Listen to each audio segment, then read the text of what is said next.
listen to my story about a man named Jed. A poor mountaineer barely kept his family fed. And then one day he was shooting at some food, and up through the ground come a bubbling crude oil, that is, black gold, Texas tea. Well, the first thing you know, old Jed's a millionaire. The kinfolk said, Jed, move away from there. Said, California is a place you ought to be. So they loaded up the truck and they moved to Beverly Hills, that is, swimming pools, movie stars. The Beverly Hillbillies.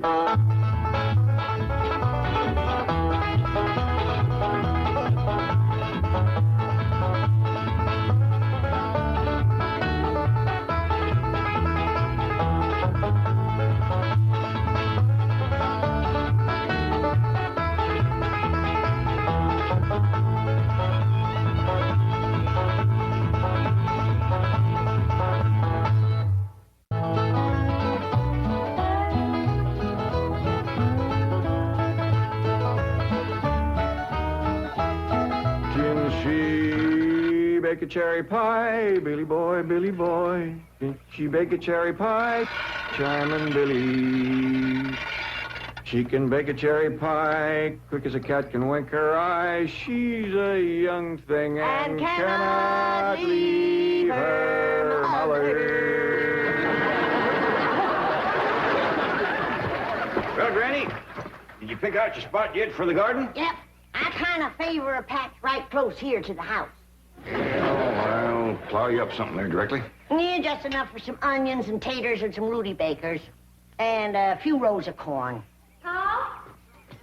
Morning, Granny. Paul, can I help you with the plowing and the spading?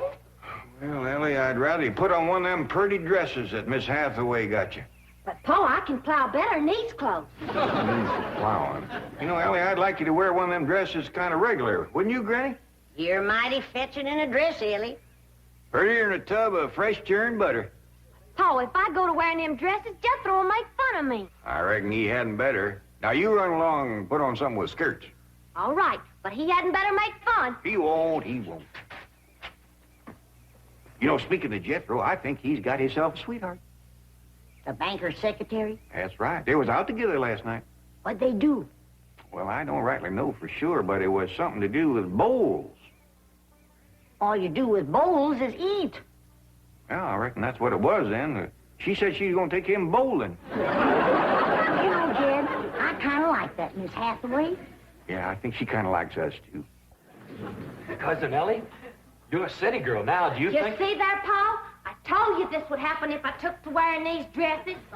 You call me that again, and I'll turn you every way but loose. Say nothing but city gal. Ellie, me, climb it! You get up from there or you're going across my knee. And Jethro, you're going across mine. What did I do that was so all-fired bad? In that dress, she looks just like a city gal. You did it again! I reckon we better go out there and see she don't hurt him.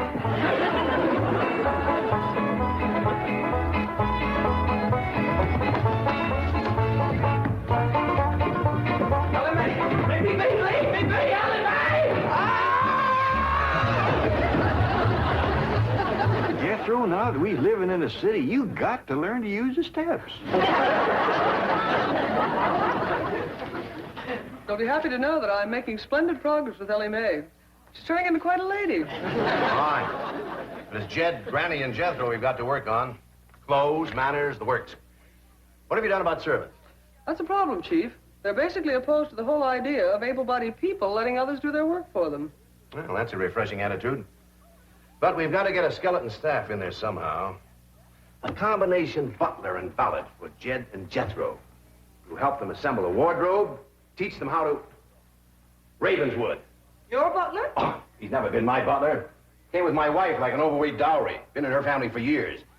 And with Margaret in Boston, I can certainly spare him, plus her upstairs girl, Marie. I doubt if you can sell Mr. Clampett on the idea of servants. Get him on the phone.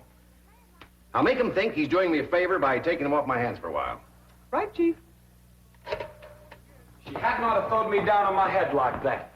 What if I'd have been carrying a frog in my hat? You ain't supposed to be wearing your hat in the house. Well, Granny, where's a fella going to carry a frog? They jump out of your pockets. Hello? Oh, howdy there, Mr. Drysdale. Glad to have you back from Boston. Your missus come with you? Oh, that's too bad. Well, the reason I called, Mr. Clampett, is I have a butler. Well, he really belongs to my wife's family, but he's been with us ever since we were married. And I was wondering if you'd let him come and stay with you for a while. You mean board with us? Well, I guess you could call it that. Who's gonna board with us? Just a minute. Some kin of Miss Drysdale named Butler. Why we be just... That's that no good fat rascal that wouldn't let Ellie and me in to help Miss Drysdale when she was sobering out. Hello? Granny was talking at me, but she's done now. Oh, no, she ain't. Just a minute. Granny, let me hear the men out, and then we can talk it over. Yes, sir, Mr. Drysdale. I'm a-listening now. Well, in addition to Ravenswood, he's the butler, you can also have my wife's upstairs girl, Marie. Margaret may be away for some time, and I have absolutely no use for him. Well, I sure would like to oblige. Me and Granny will talk it over, and I'll call you. Oh, thank you. You'll be doing me a great favor. I was glad to help out when I can. Thank you again, Mr. Clampett, and goodbye.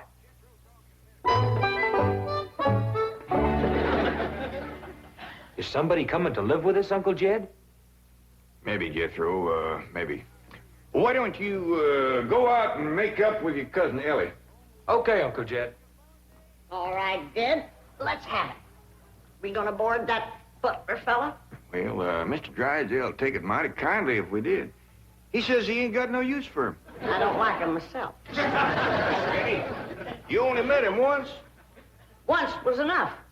I asked him real nice. I said, are you a-doing for Miss Drysdale that she's feeling poorly? Are you doing the washing and the scrubbing and the cleaning for her? And he looks right down his nose at me and says, Madam, I am a butler. I reckon he is proud of his name. Kind of fancy. Ravenswood Butler. I don't care if it's Stonewall Jackson. And I think Mr. Drysdale has a lot of gall to ask us to take his wife's kinfolks off his hands. Well, now, I'm mighty beholden to him. You know he's keeping my $25 million in his bank, and he ain't charging me one penny to do it. That's his business. You didn't ask him to do it. Well, now, Granny, if it was just Mr. Butler, I might agree with you, but there's a sad side to the story, too. What's that? Well, you've heard of Mr. Drysdale speak of his stepson? That's his wife's boy by her first marriage? The one they call Sonny? Yeah. Well, it seems she's got a girl, too. And there must be something wrong with her. What? Well, I don't know, but they keep her upstairs. No. Yeah. He spoke of her as my wife's upstairs girl. The poor thing. Her name's Marie, and he'd like us to take her and Mr. Butler. Doggone it, Jed. We got enough to do to take care of this big place without... He didn't say what was ailing her, huh? Well, no, but if you ask me, they ain't eating right over there. No. You know what Mr. Drysdale told me? What? His wife ain't never cooked grits and hog jowl. Ah, go on. That's a fact. Nor mustard greens and possum belly. Nor pone and squirrel shank. Nor even boiled chicken hawk. The land of mercy. You can't hardly blame Mr. Butler for getting a mite cranky. Man don't eat right, he gets that way. Well, dear, I reckon it won't do no harm to take him in for a spell. Granny, for such a little woman, you got an awful big heart. Well, I feel sorry for the poor girl. But the first time that fancy pants Mr. Butler looks down his nose at me, I'm gonna chuck him in the cement pond.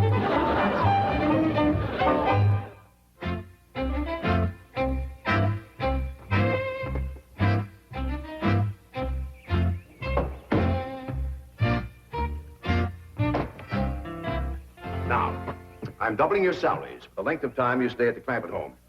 But if one word of this gets back to my wife in Boston, you're both out of work with no references. Actually, you will find the Clampetts to be basically fine people. All they need is a little polish. Polish. They need sandblasting. However, I think Miss Hathaway's plan may overcome their initial resentment of wearing city clothes.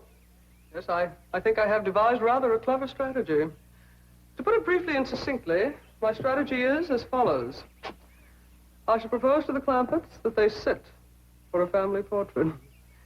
As you know, my hobby is painting.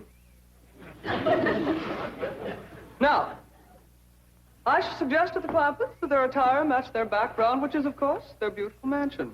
They will no doubt see the logic of my didactic approach, accede to my wishes, don suitable raiment, and, once they have seen themselves thus attired, take... We're in. Let's go. We forgot to dust the stair rail. I'll do it, Granny.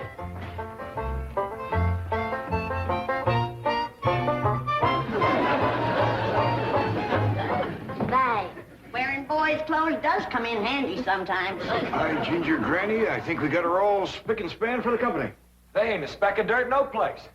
Can I go swimming now? Me too? As soon as we help Granny clean up the kitchen.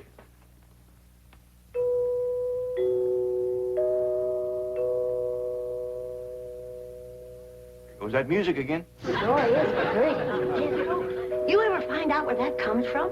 Know 'em, Granny. Every single time I commence to looking for it, somebody comes to the door. Nobody to the door now? There will be. You'll see.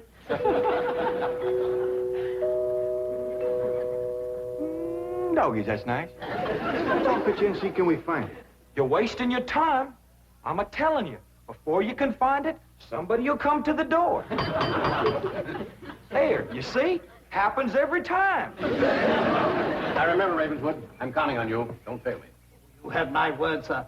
I've been butler and valet since boyhood, as was my father before me and his father before him. And I've yet to meet the man or woman who posed a social problem too difficult for me to handle. That's the spirit. Howdy there. Remember me, Mr. Butler? No! Ravenswood, come back! You gave your word! Come back, you coward! Come back here! I'll cut off your fringe benefits! Ravenswood probably forgot something. He'll return shortly. Meanwhile, this is Marie, Mrs. Drysdale's upstairs girl. Marie, J.D. Clampett, Howdy. Jethro Bodine, Ellie Mae Clampett, and Grandma Clampett. No, ma'am. I am a Moses. Pardon? Granny's related on my wife's side. They's the Moses family from Tennessee. Then your name is Granny Moses? Grandma Moses. That's right. There was a very famous Grandma Moses who painted primitives. I've whitewashed a few myself. I'll show Marie to her room. Listen, Marie, honey. Over here, you've got the run of the house. You don't have to hide upstairs. Ain't nothing wrong with that girl, but what some good cooking will cure her. She's half starved. Poor thing is so weak, her knees keeps a buckling on her. She's kind of pretty, though, for a skinny girl. Just wait till she gets a mess of Granny's grits and hog gels. That'll fill her out. Well, I'll get some of cooking. Guess that butler fellow will be coming back directly. Oh, and Granny, can we have some of that salted down possum belly that Ma sent us? Well, I reckon it is kind of a company meal. Granny, open up a jar of them pickled crow gizzards. Now, Jed, we don't want to spoil these folks. They might get to thinking we eat like that every day. Hey, me, will you do something nice for me? Sure, Paul. Will you go get into that pretty dress again? Oh, Paul, Jethro will make fun of me. No, I won't, Ellie Mae. Cross my heart. Why, That's my darling. Thank you. And then you be real nice to Marie. She's had a bad life. I'll be nice to her. She's pretty. Let's all be nice. Now, Ravenswood, your appearances deceive you. Oh, really? Oh, I do admit on the surface they do seem a bit rough, even cruel. But I assure you, underneath, they are placid, kindly, and gentle. See? you shouldn't have called me a city girl. Ellie Mae, leave me alone, please, Ellie Mae. Please, City girl.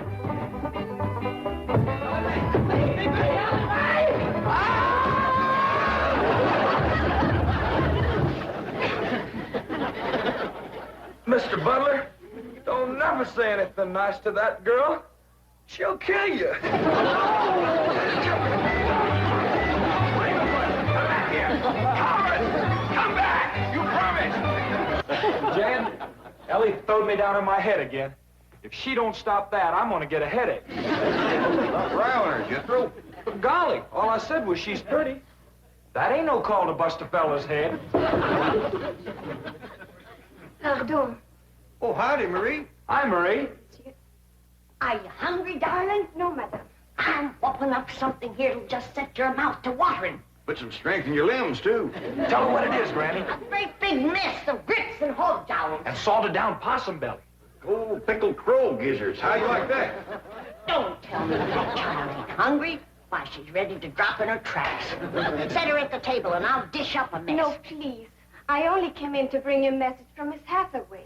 She's preparing to paint the family portrait, and she wishes to know if you all will sit for her.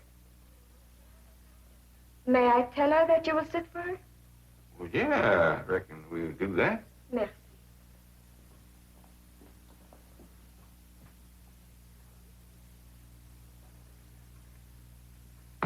Well, let's get at it.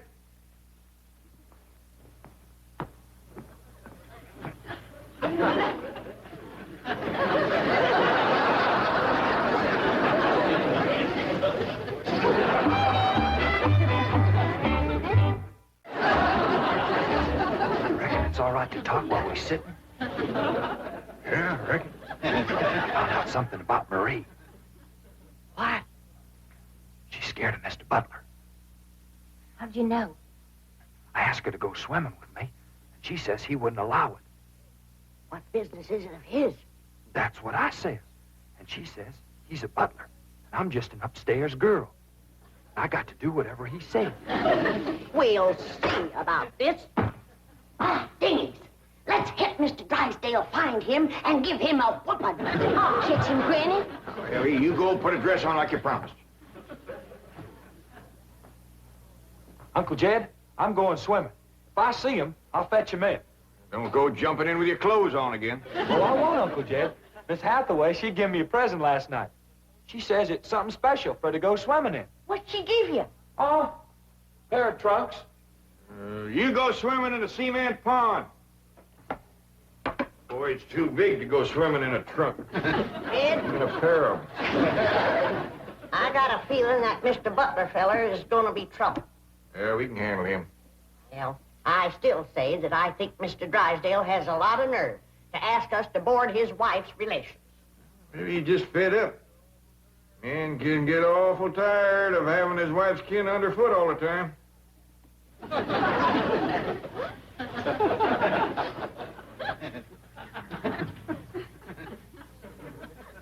He told me that Butler fella had been living with them ever since they was married. I declare some in-laws latch on to free room and board like leeches. It takes a mule kick to jar 'em loose. You can't hardly blame Mr. Drysdale for trying to get shed of a critter like that.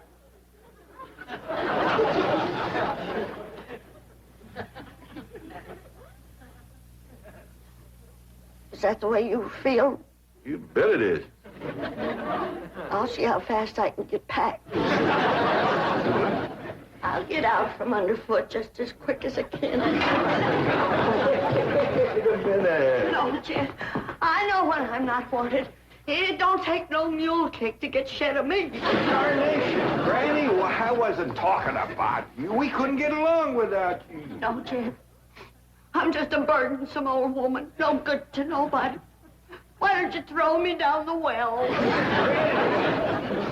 Go ahead, pick me up, carry me out to the well, and throw me in. Stop talking like that. Uncle Jed! Uncle Jed! I caught him. Mr. Drysdale, he gave out, but I caught this fat little rascal. Put him there. You gonna whip him, Granny? No, Jethro. I'm going to get thrown down the well. Why don't you throw us both down the well together? We're just no good leeches, both. Mr. Butler, I'm sorry Jethro got mighty rough with you. He don't mean no harm. He's just an overgrown boy. Now, we's all mighty pleasure to have you come and stay with us, and as long as you behave yourself, won't be no trouble. Oh, I'm Jed Clamper. Sir. Monsieur Granny? I reckon you and Jethro done met. Yeah. Sir. Oh, and this here is my daughter, Ellie Mae. Enchantée, mademoiselle. Vous êtes très belle, très charmant, très ravissant. Don't you dare use them kind of words to a lady. What do you say, Granny? I ain't sure, but it sounded dirty. I said your daughter was pretty and charming. Oh, you're so different from all the others. You're like a beautiful city girl. He had not have said that. Oh, Marie, Oui, Miss Jane. didn't you say the Clampetts had agreed to sit for their portrait? Oui. They said they would do it. I believe it to be self-preservation, madam.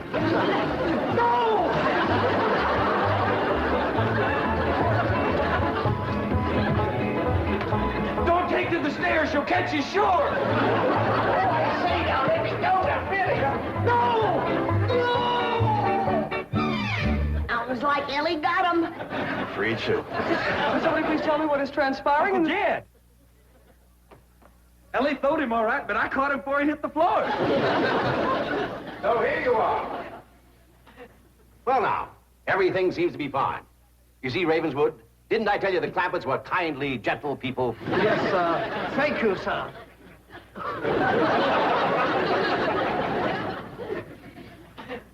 We're gonna have to feed up both of them, Granny. His knees is buckling, too.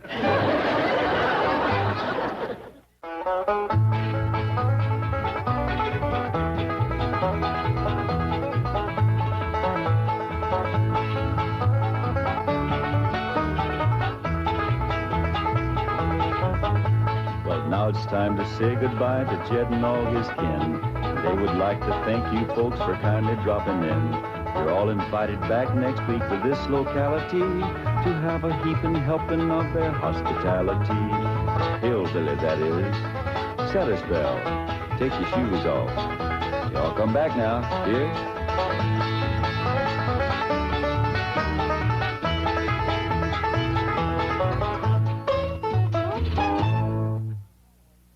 This has been a Filmways presentation.